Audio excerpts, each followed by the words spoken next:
Hello and welcome to Information Technology in Healthcare, MILI 6562. My name is Steve Parenti and I'm a professor of finance here at the Carlson School of Management. Welcome to this course.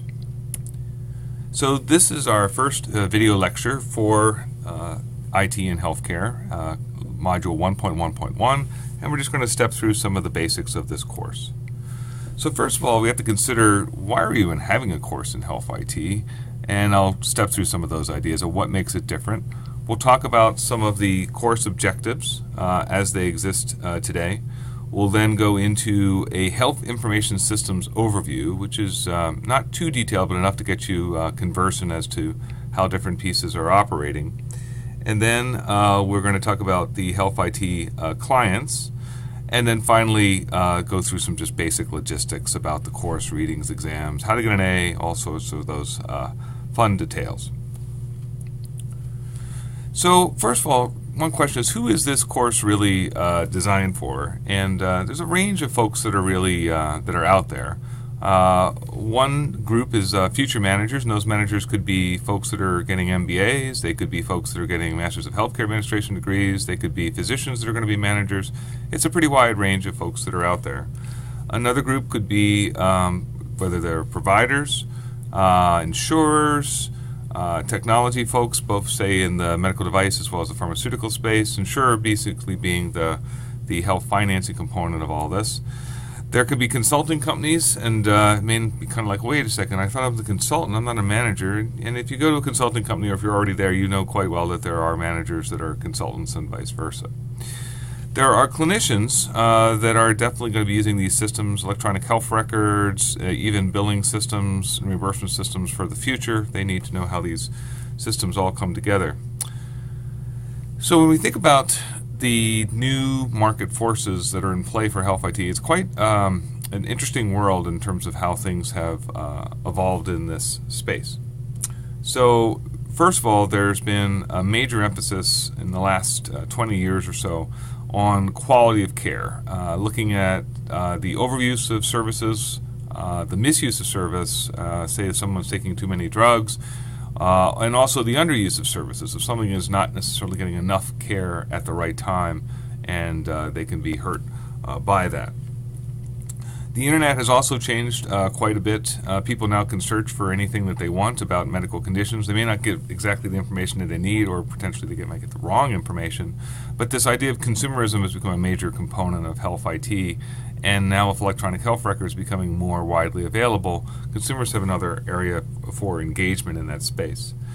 Managed care, or HMOs, have been under attack really since the mid-1990s or so, and that's mostly because they were successful at keeping costs down, but they also were associated with potentially the thought that they were rationing care, that they were holding care back. And so people are concerned that if managed care insurers are not necessarily giving enough care, that more data has to be provided to get a better sense of what's going on. And then finally, government price control. So one of the things that's been a major thing occurring in the U.S. government, at least, is that the Medicare program has been going over some substantial revisions, and this even predates some of the things with health reform in the Obama administration. It really goes back to changes that were made first in the 1980s with Medicare developing prospective payment in the form of diagnosis-related groups. We'll talk about those later in the course. And then later in the 1990s with resource-based relative value scale used through HCPCS and CPT-4 codes. Again, we'll talk about all these acronyms soon enough. And then more recently, people have been now focused on looking at value-based care, pricing based on bundles of care, and the thought is that we need to have better IT to basically do more than just having government say, here's all you're going to get for a service. So who cares about Health IT? Actually quite a few people, but some of the main constituents that care about it, Fortune 500 businesses, and you might wonder, well, why would they care? Well, it turns out they self-insure an awful lot of their own employees, and it's a major, major cost for them to operate in business.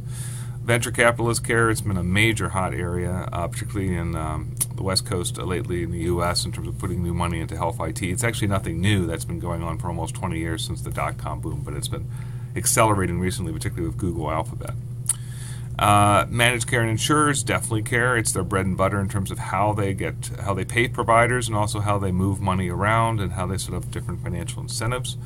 Providers care, and by providers I mean physicians, hospitals, nurses, nursing homes, a whole variety of different players. They care obviously because they're being paid by many of these systems, and they also have to document the care that they're providing on their systems. Government cares. Government pays for almost half of all the medical care in the United States today, and they also set many of the standards in terms of what are considered to be acceptable quality of care standards. Researchers also care about this. I'm one of them. I'm a health economist by training, and I have many other folks in my ilk that do this. We want to know how to use these systems, how to actually measure performance, and then write journal articles to actually show what best practices are so that essentially all these folks up top really get a better sense on how care can be more efficient and of higher quality. And then finally, you and me and everyone else who someday wants to actually get treated for something, consumers, that is future patients, really do or should be caring more about health IT. A lot of this data can really inform quite a bit of what care is being provided. So one website, I think it's now defunct, but it actually, this Aussie website, I liked it quite a bit at the time, was actually sponsored by Microsoft about now, I guess, nearly 10 years ago. But what I liked is that they broke out these different groups of folks and actually really explained a little bit about why each of them would be interested in terms of capturing things in the health IT space. And they broke it by clinicians, finance, administrators, and then also with researchers. And so just to break them down, so the really compelling arguments here, say for clinicians, like how much of your day is spent waiting on or trying to locate patient information, how often do you have to proceed with patient care before receiving the patient's complete medical history, and then with finance, how many systems do you have to access in order to understand key revenue drivers, meaning how you're going to actually make money at this, and actually just stay afloat, and do you experience any difficulty with different information systems being put together.